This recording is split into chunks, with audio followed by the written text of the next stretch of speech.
नमस्कार,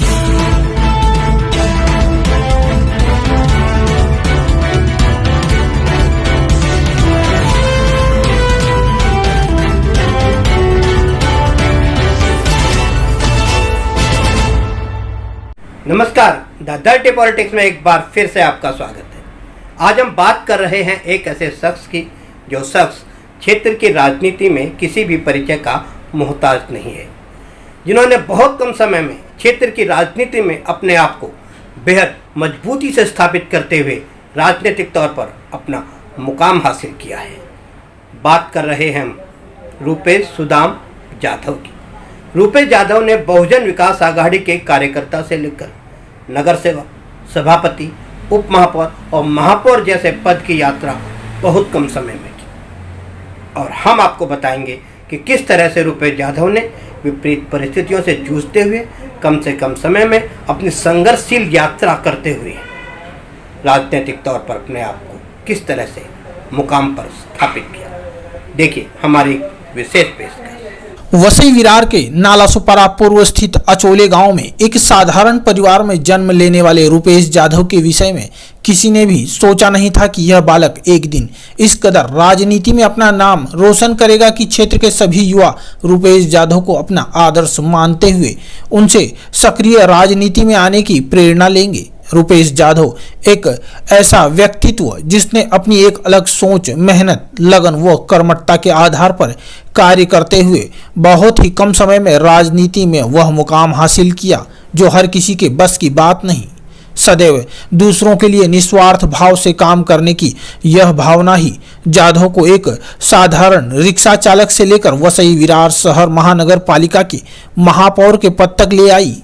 मात्र 24 साल की उम्र में रूपेश जाधव ने पहला नगर पालिका का चुनाव लड़ा। उस समय आरपीआई और बहुजन विकास आघाड़ी में गठबंधन था। तब रूपेश जाधव ने गठबंधन के उम्मीदवार के तौर पर चुनाव लड़ा और भारी मतों से विजयी हुए। फिर उन्होंने राजनीति में कभी पीछे मुड़कर नहीं देखा। लगातार निस्वार्थ भाव से क्षेत्र के लोगों की विभिन्न माध्यमों से सेवा करना और लोगों की विभिन्न समस्याओं के निराकरण के लिए सदैव तत्पर रहना अब जाधव की दिनचर्या बन गई थी।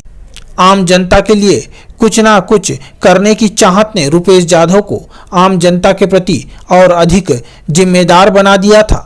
और आखिर वह समय भी आया जब बहुजन विकास आघाड़ी के शिल्पकार कहे जाने वाले हितेंद्र ठाकुर की पार की नजरों ने रूपेश जाधव की असीम राजनीतिक क्षमता को पहचाना और रूपेश जाधव पर अपना असीम भरोसा जताते हुए पार्टी में लगातार आगे बढ़ने का मौका दिया। वहीं रूपेश ने भी हितेंद्र ठाकुर के इस भरोसे को ससम्मान बरकरार रखते हुए पार्टी के सिद्धांतों पर चलते हुए बड़ी तादाद में युवाओं को पार्टी से जोड़ा और लगातार बहुजन विकास आघाड़ी की एकजुटता और मजबूती के लिए काम करते रहे।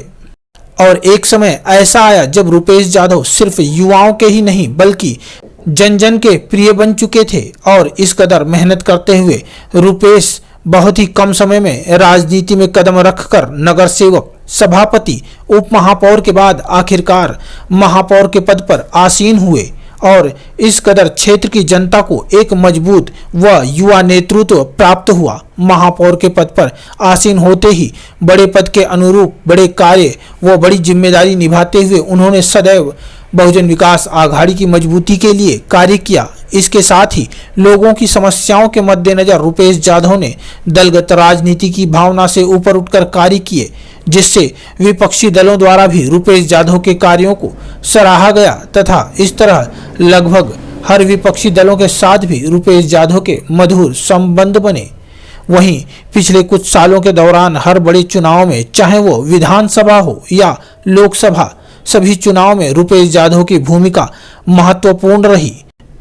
इन चुनाव के दौरान युवाओं की एक बहुत बड़ी टीम पार्टी के पक्ष में रूपेश जाधव के नेतृत्व में कंधे से कंधा मिलाकर काम करती नजर आई। इसके साथ ही बड़ी तादाद में क्षेत्र के कई सक्षम और समर्पित युवाओं को भी सक्रिय राजनीति में लाने और बहुजन विकास आघाड़ी से जोड़ने का श्रेय भी रूपेश जाधव को ही जाता है। जिस तरह जीवन में उतार चढ़ाव आते हैं, वैसे ही राजनीति में भी उतार चढ़ाव आना सामान्य सी बात है। और उसी के तहत 2019 विधानसभा चुनाव से कुछ महीनों पहले अचानक रुपेश यादव के महापौर पद के इस्तीफे की खबर के चलते क्षेत्र में सियासी भूकंप का एहसास होने लगा तथा अटकलों तथा अफवाहों का बाजार गर्म होना भी स्वाभाविक था। किंतु तभी रुपेश यादव ने स्वयं मीडिया के सम्मुख आकर अफवाहों व अटकलों पर लगाम लगाते हुए महापौर पद से इस्तीफे के लिए निजी कारणों को जिम्मेदार ठहराते हुए कहा कि यह उनका व्यक्तिगत फैसला था और मैं सदैव आम जनता के बीच उनकी अपेक्षा के अनुरूप बहुजन विकास आघाड़ी के एक सच्चे कार्यकर्ता के रूप में